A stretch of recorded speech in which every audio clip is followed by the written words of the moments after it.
Hi, welcome to My Favorite Mistake. I'm Mark Graven. We're joined today by David Meier. David's a friend of mine. We've known each other for maybe 15 years or so when we cross Yeah, paths?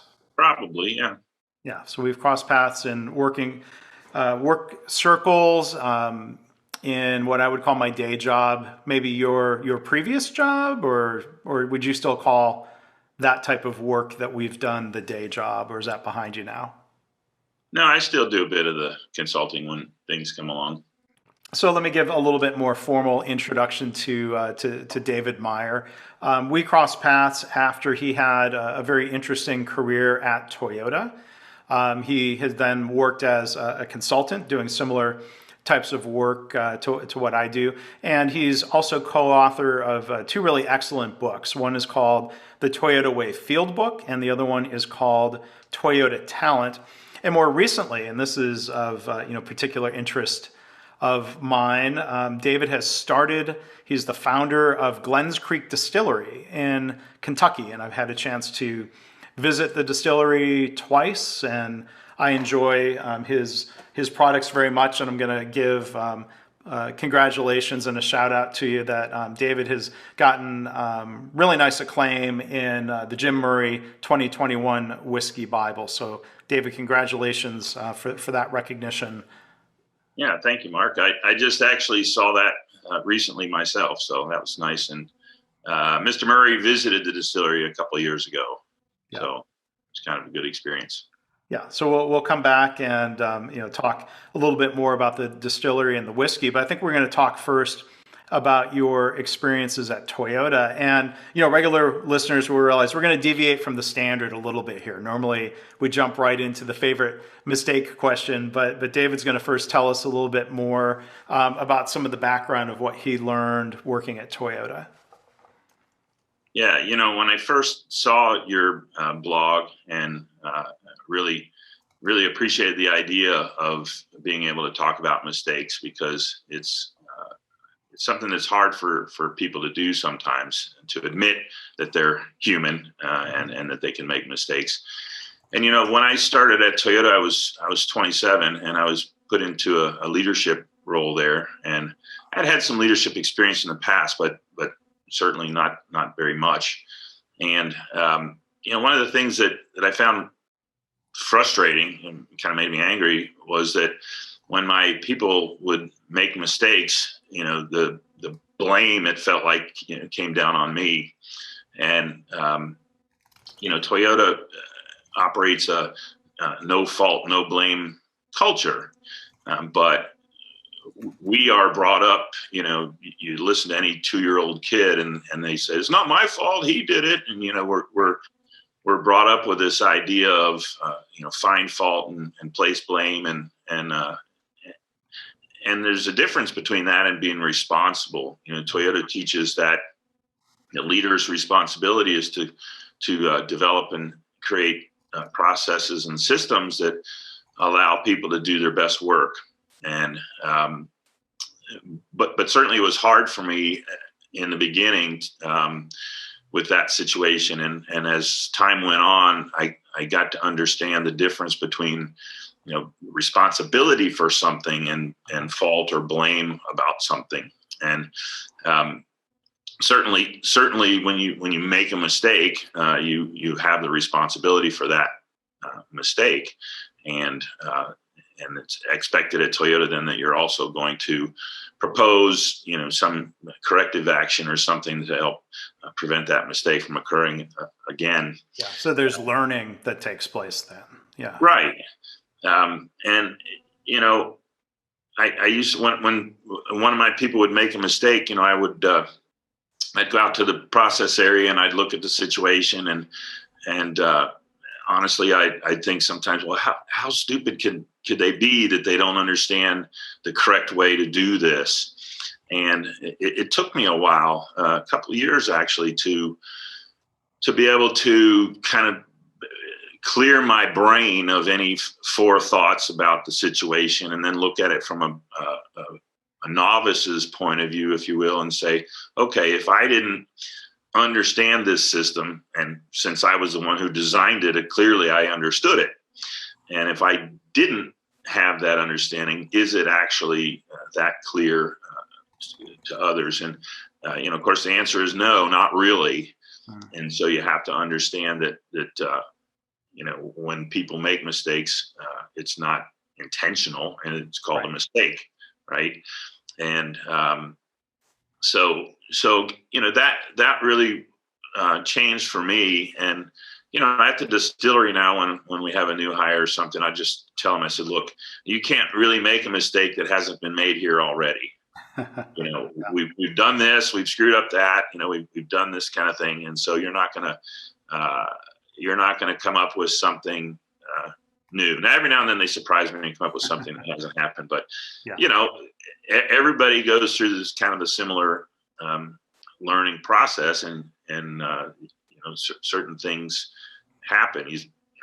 Hey, we don't want to let any distillate go on the floor, but sometimes it does, and that's sad. Yeah.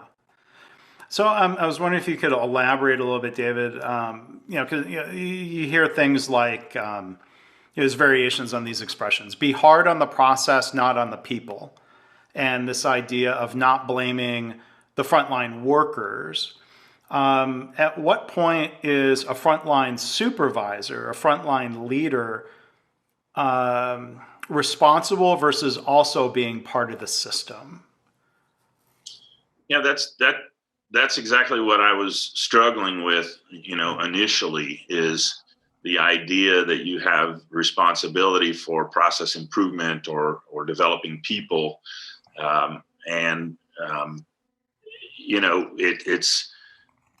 It's one of those things where, I don't know. It takes a while, because the way we're brought up, we're brought up with this mindset, and all of a sudden you're placed in this different situation. And when you're being sort of scolded in a way for what occurred, but not blamed. It's a strange thing to adapt to, really. And it's just clear that, okay, you have a responsibility, and your responsibility is to ensure these things, and to do these things, and to follow through on these things. And that's not a criticism per se. That's an expectation, right? And another thing, Toyota has the process, or out there we have error proofing or mistake proofing, whatever you want to call it. And I always tell people, I said, there's no such thing. I listened to your podcast about almost losing those podcast recordings, right. And you talked about backup and so on and so on, and at one point you kind of said it's virtually fail safe or something to that effect, and I would say no. Nothing is, and you can acknowledge that. You're going to get a solid state drive, and it's certainly more robust than a spinny drive. Right. But there is no actual error proofing, right? In problem solving, Toyota uses the word countermeasure. Mm-hmm. You use that word, countermeasure. Right. If you understand that term, it has to be deployed continuously in order to be effective. And I always tell people, I said, look, for every system that you put in place, okay, if a human puts a system in place, another human can work around that system or bypass that system or shortcut that system, right? So the idea of error proofing isn't really to eliminate the error, it's to make it more difficult to make a mistake. But it's not possible to totally eliminate mistakes. So you might use a term like error mitigation instead of proofing. That sounds very absolute. Maybe there are simple cases where you can absolutely error proof something. Well, I would beg to differ on that, because you can always bypass something, right? Yeah. If it's possible for a human to invent it, it's possible for a human to circumvent it. So.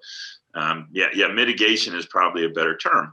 Mm-hmm. And so, with that in mind, we do have to acknowledge that mistakes are sort of inevitable, but you can apply certain thinking to minimize them in some way. In some cases, it's not possible to apply something, or certainly not easy to apply something. Well, and you talk about you use the word responsibility, a different ability word that comes to mind. I hear this way too often in healthcare. It's not exclusively a healthcare thing, but it's really common in healthcare. The word accountability Yeah. gets thrown around and gets weaponized. Well, we're going to hold people accountable, which is a polite way of saying we're going to blame them and we're going to punish them. Yeah. So, I mean, was part of the difference at Toyota that scolding or what felt like blaming was the punishment replaced with learning and improvement? Right. Yeah, no, that's a very good point, and that's a point that I often make. I said they want to make accountability this way, right? Right. You need to be accountable, and I say no, accountability goes this way, Yeah. right? I need to be accountable. Can you help me be accountable? We're in this together, and if I agree that I'm going to live a certain way or behave a certain way, and you experience me not behaving that way, then you help me be accountable. Yeah. Right? So it's I think I agree with you. Kind of weaponizing it between the words means yes, we're gonna, and here, fill out this paper to agree that you understand this situation, so that if you fail to do this, then we can punish you and you get what you deserve. Yeah. And the word accountability, I mean, going back to the root words, and I mean, it means basically to give account, which is about explaining, Right. which is different than I think a notion of responsibility. And like, that root of accountability doesn't really, it wasn't meant to imply blame and punishment. Right. Like, you can explain what happened. That's a healthy thing to figure out, right? Right. Yeah. So, and so you mentioned the episode where I almost lost, where we talked about Jamie Parker interviewed me about the episodes I almost lost. That was episode 16. Right. For people who want to go back and listen to that. But David, you mentioned the episode with Mr. Yoshino, Katie Anderson and Mr. Yoshino. That was, my gosh, that was episode 30. Let me double check that so I don't make a mistake. I think it was one of your more recent ones. It was recent. It was episode 30 for people who want to go back. Mr. Yoshino told a story about being very young, early in his career at Toyota, and he made a mistake. You could call it a slip up. He basically grabbed the wrong container of something in the paint area, and it caused a problem. And it sounds like that error was too easy to make. So, what was your reaction to that story and some of that? Well, that's exactly when I decided to reach out to you, because my mistake is very similar to that one. And I related to it quite well when he started talking about that. And I said, oh, yeah, been there, done that. So I think I'll just launch into it for you. Yeah. And the first thing is, this wasn't really my mistake. And one of the things I try to explain to people is that at Toyota, or just like your explanation of Swiss cheese, okay, a lot of things have to line up sometimes for the quote mistake to actually occur, right? And all those things, if all of them don't line up, then the mistake didn't happen, but you maybe had a near miss, as you sort of described.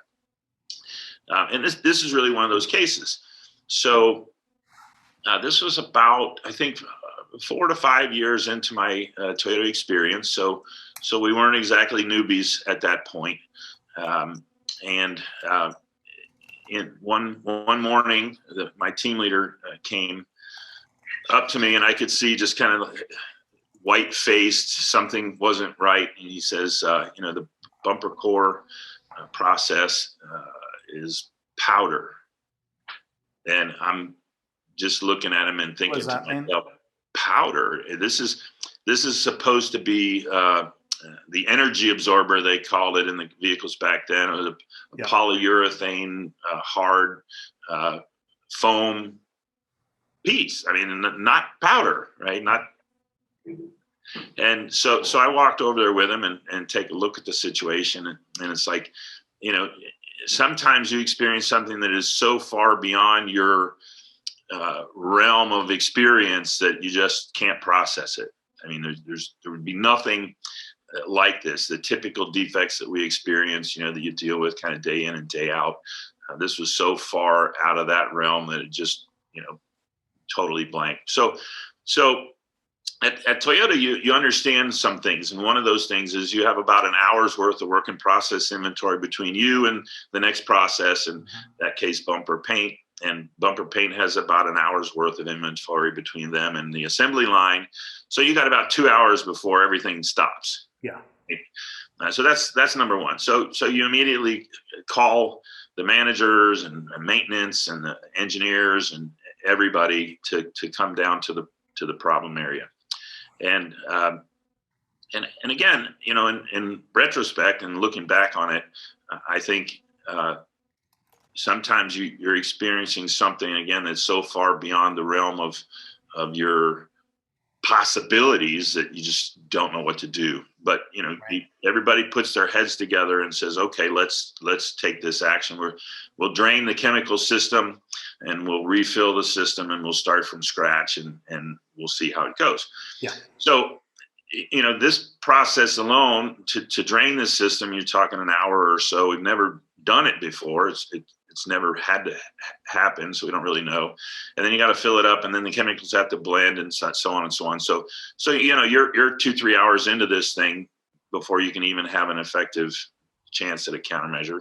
Mm-hmm. And to make matters worse, once you pour these parts into the mold, it goes through a heating cycle that takes about 11 minutes. And I would say it's like when the astronauts go to the other side of the moon. You're waiting, right? You're sitting there waiting, hoping and praying that these parts are going to be okay after all this work.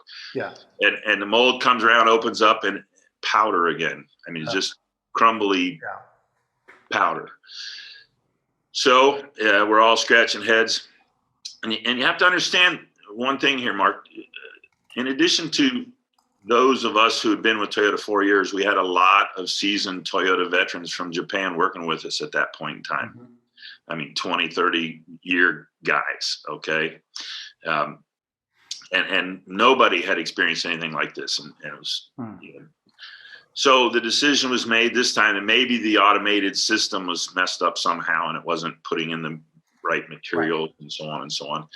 And so let's drain it all down and then we'll refill it manually, which again, had never actually been done. So we got to get the manual out and figure out how to actually make that happen.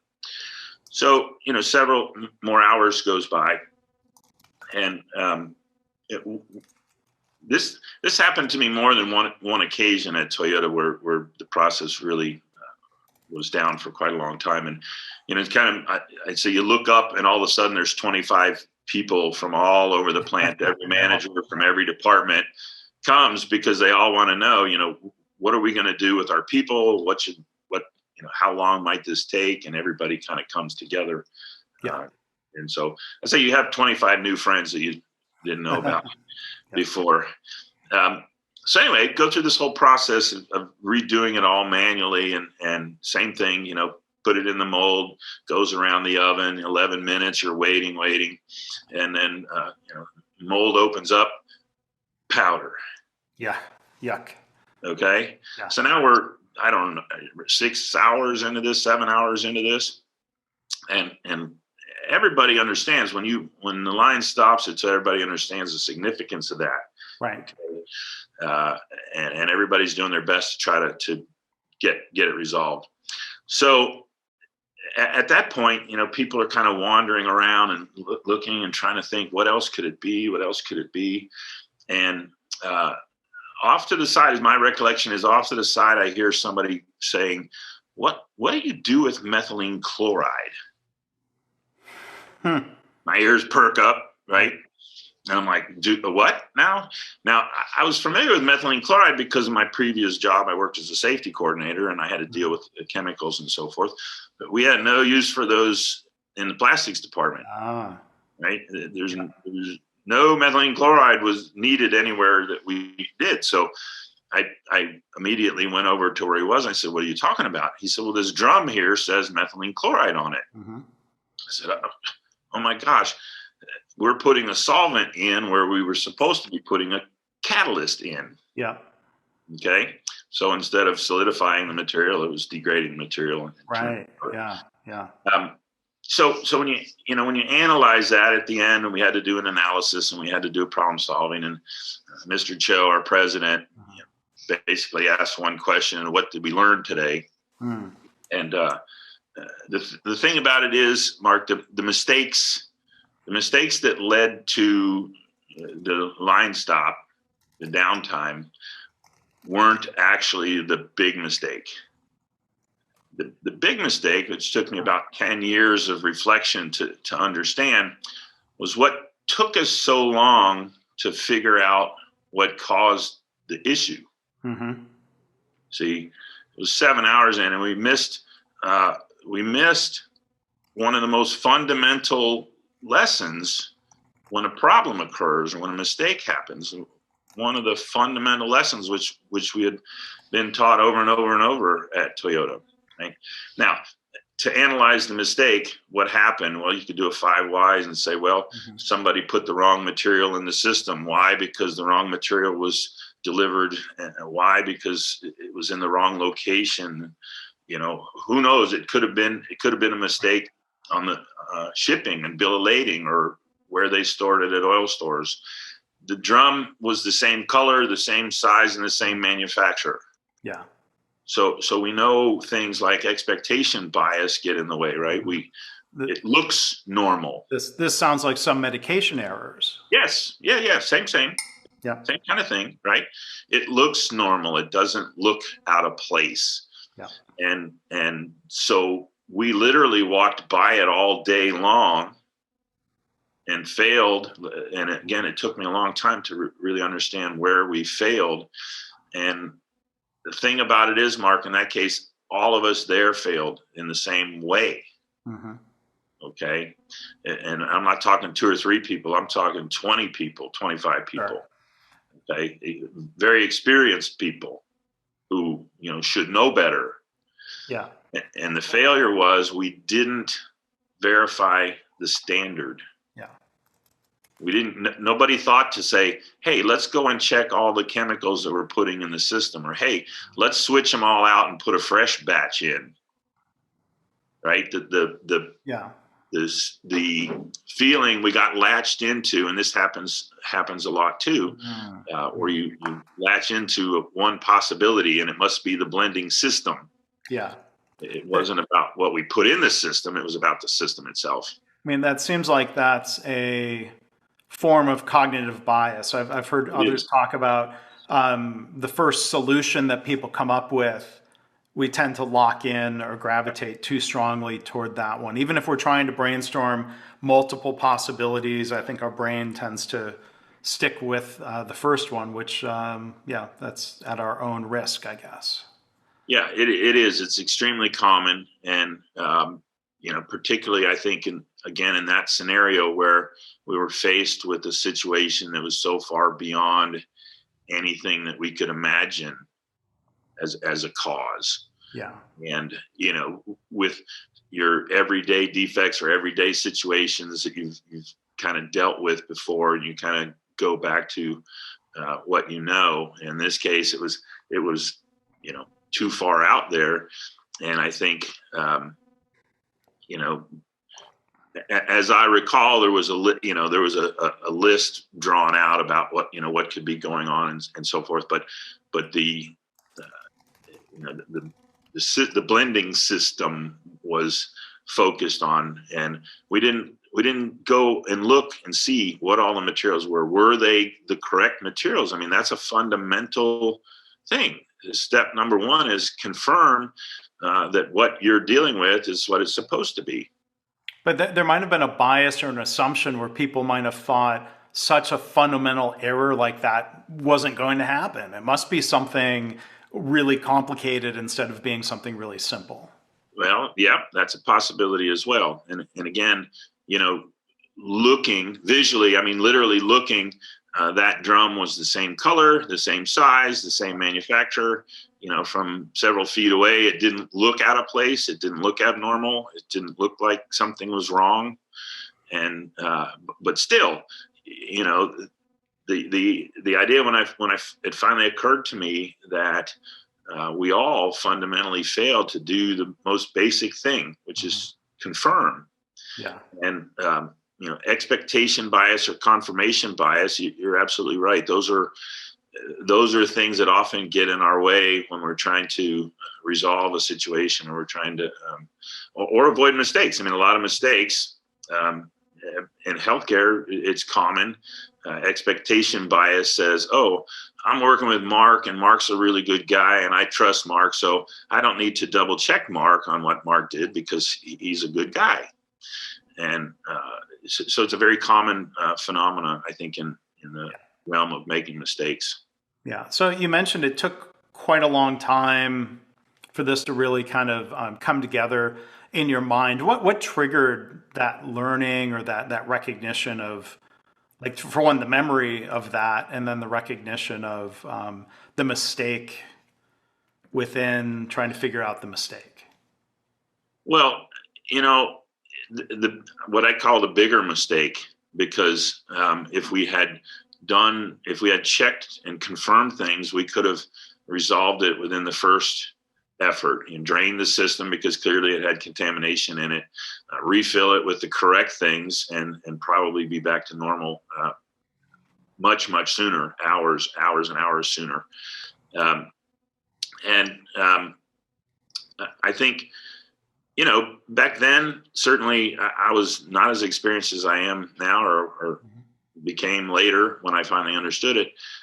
We sat down and we did what people do with problem solving. Well, why did the wrong material end up in that place? And what mistake was that? And what can we do to make sure that mistake doesn't happen again?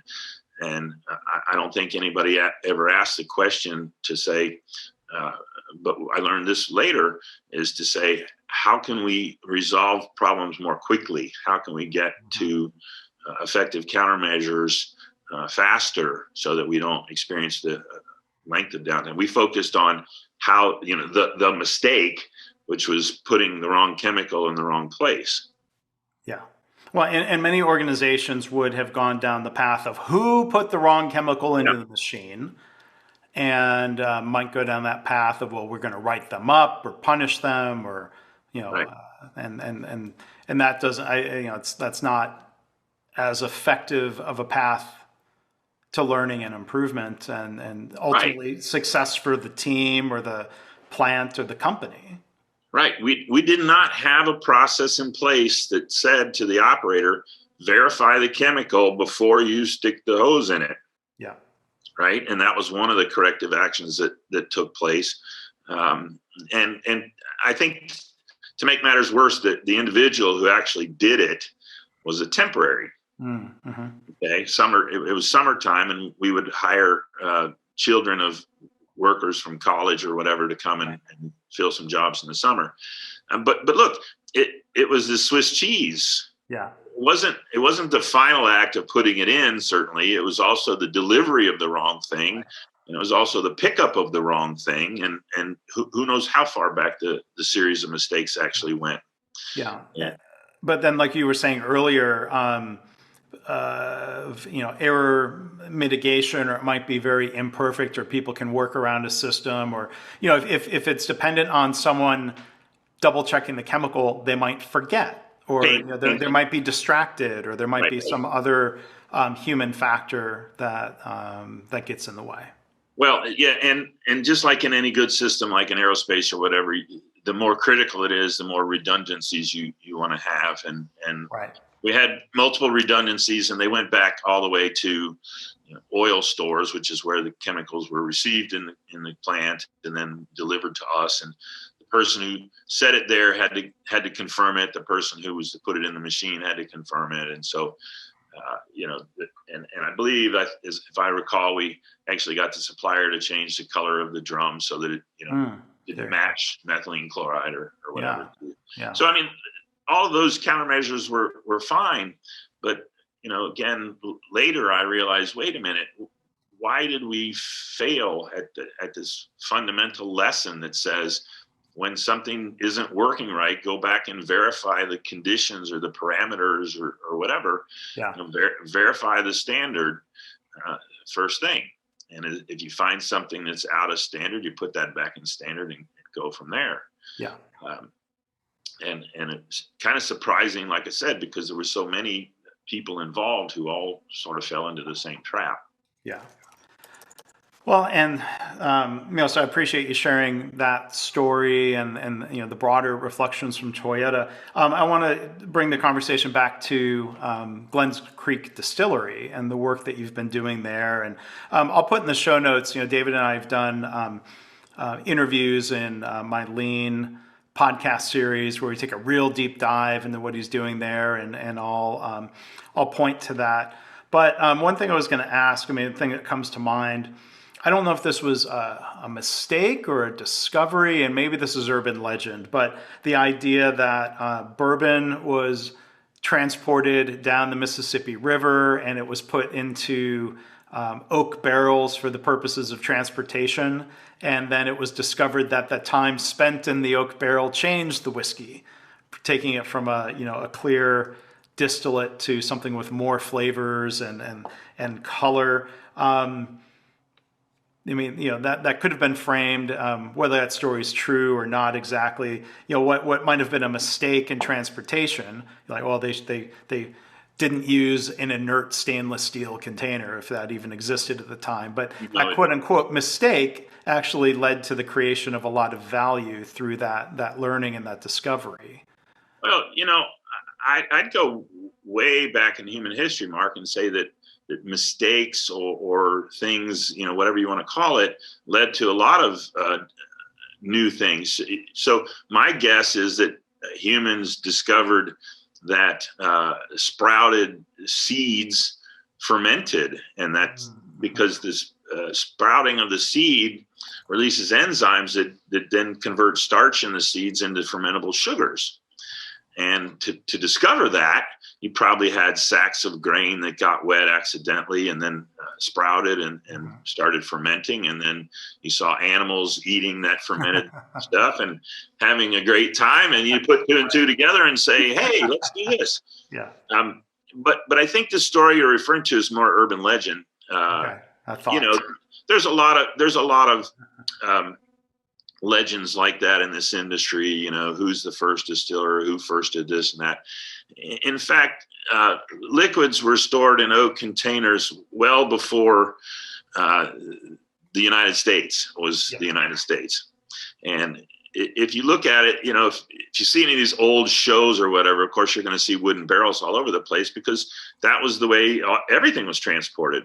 And not only did they not have stainless steel, they didn't have plastic, they didn't have cardboard, and they didn't have any and so you had two different kinds of barrels. You had dry goods barrels that didn't have to hold liquid, and you had liquid type barrels. Yeah.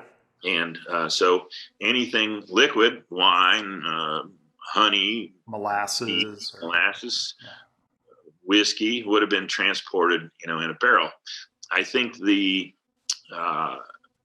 difference was barrels for wine, for example, are typically toasted but not charred, and so the charring process lends a lot to the bourbon. It gives it a more amberish color and certainly some smoky flavors, perhaps, and so on. So that legend, of course, can't be validated either. That Elijah Craig, was a tightwad and he had a pickle barrel or sardine barrel or something that liquid, and he wanted to reuse it. So in order to get rid of the flavor, he burned the inside of it and created good whiskey. But it's a tall tale. I think the French, as I understand it, were charring barrels and storing whiskey in barrels years before. Yeah. So and then Scottish listeners may claim some right of first discovery to some of that, but yeah. Well, I don't think they use charred barrels, but humans tens of thousands of years ago, the Vikings had discovered that white oak was pretty good for making boats because it kept liquid out, and I'm sure then people realized you could use it to keep liquid in as well. Yeah. Maybe as a final question before we wrap up, can you think of an example in your distillery operations where you've got some sort of maybe not mistake proofing, but error mitigation strategy in place? You said you've made a lot of mistakes already, but what sort of prevention do you try to put in place? Well, that's a great question. I mean, a lot of what we do is sort of manual in nature, and when you have manual things, it's a little bit more challenging to put in air proofing. So, what I try to do in that case is build the step into the standard work. Okay, so for example, when you're going to fill the still, you've had to drain the still, and you certainly want to make sure that the valve is closed. Now, we could automate that, right? I could put actuators in there and have all that automated, but that's expensive.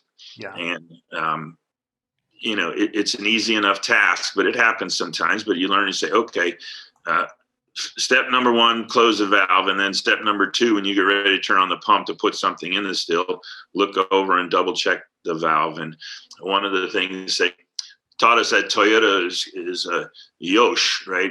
Yoshi is how it's spelled, but it's pronounced Yosh, and it basically means check, right? Yeah. Confirm. And so when I train someone, I said, look, I want you to point at that thing so that I understand that you're doing what you're thinking in your head.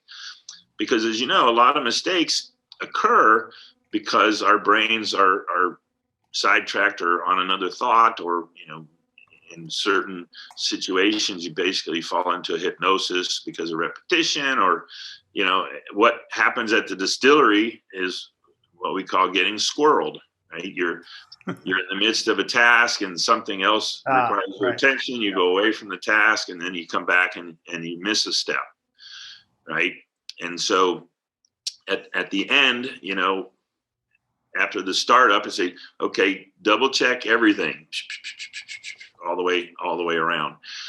We do have some more automated kind of error mitigation things, alarms and things to tell us that something needs attention or so on. And we continue to try to incorporate those whenever a mistake is made. Yeah. Well, and I mean, yeah, such is life. Mistakes are made. Hopefully they're not big, expensive mistakes like shutting down an assembly line for a long time or dumping a barrel of whiskey. Yeah, I mean, what you deal with in healthcare, I tell people in healthcare, I said, if somebody makes mistakes, your consequences are huge. I mean, that situation at Toyota roughly was about $8.3 million loss, but a loss of a life is worse, and the consequences are more severe. And in those cases, you have to be even more diligent about applying some thinking to minimize the possibility of mistakes, to mitigate. And it is part of life, unfortunately. It is part of being human. And we know we can look at all kinds of situations where there were redundancies in place and the outcome still occurred. And I think you hit it on the head. It's ineffective to punish somebody for failing, because we all fail. Mm-hmm. Right now, with that being said, of course, we talk about this a lot, and certainly people in the audience always raise their hand and say, well, sometimes people are responsible. Sometimes they need to be punished. Sometimes blah, blah, blah. I said, look, if I look at a person and they make some significant amount of mistakes more than somebody else, okay, outside some normal range, then maybe that person isn't fit for the work that they're doing, and maybe they need to do something else, right? At Toyota, the idea was, if you make a mistake or something, I'm going to ask you what you think about that and how you can minimize that, and what was going on in your head at the time, and what kind of things can we do to try to minimize that from happening. I had worked with one guy one time, and this was after Toyota when I was consulting as a manager, and he had this fundamental belief that if people had to fix their own mistakes, why they wouldn't make that mistake again. And I said, okay, they might not, but what about the next guy? What about the next person who comes into that position? Yeah. How's that thinking changing anything? All you're doing is saying, well, you fix your own mistakes, you won't do that again. I mean, that sounds like the equivalent of putting a dog's nose down in poop on the floor. Right. I don't know if that's really effective. No. You might feel like it's doing something. You might feel better, but no. Well, you see, and I'll come full circle. That those are the same kind of things that I had to adapt to and understand and come to terms with my own self. I mean, I certainly had those urges as well, to punish or to retribution or something, and it's sort of embedded in us. It's around us. It's in our culture. It's Arguably, that blaming is human nature. kind of, yeah, I think so. You can go back to the story of Coco, who passed away, I think, a year or two ago. There was a gorilla that trainers, researchers Yeah, taught American Sign Language. And there's a famous story about Coco where Coco had a real live pet kitten, yeah. loved it and took care of it. And there was some day when I don't know if the right word is, we'll say researchers, came back in and there was a sink fixture that had been torn out of the wall. Well, there's only one explanation for what happened, I guess. And they asked Coco what happened, and the story goes that Coco said in sign language, "Cat did it." And Yeah, I mean, that's what I'm saying.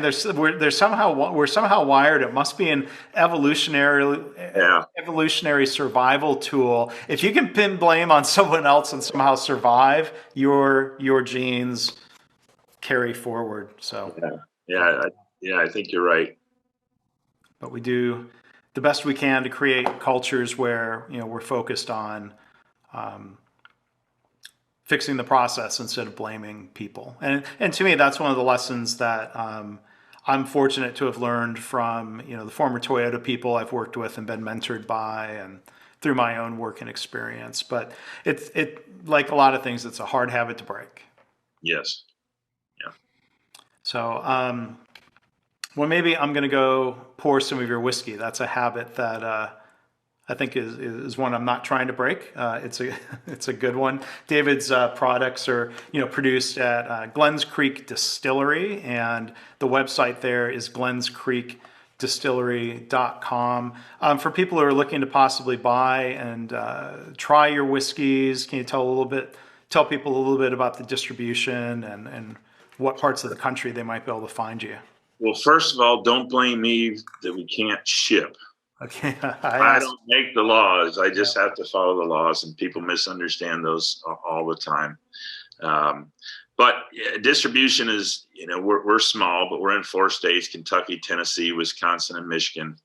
And I know it's not enough yet, and we get requests from people all over the place for them. We're doing the best we can. We've grown and we've expanded production, and I guess we turned one happy mistake into something. We ran out of rye once, one of our secondary grains, and John asked the question, what would happen if we made 100% corn bourbon?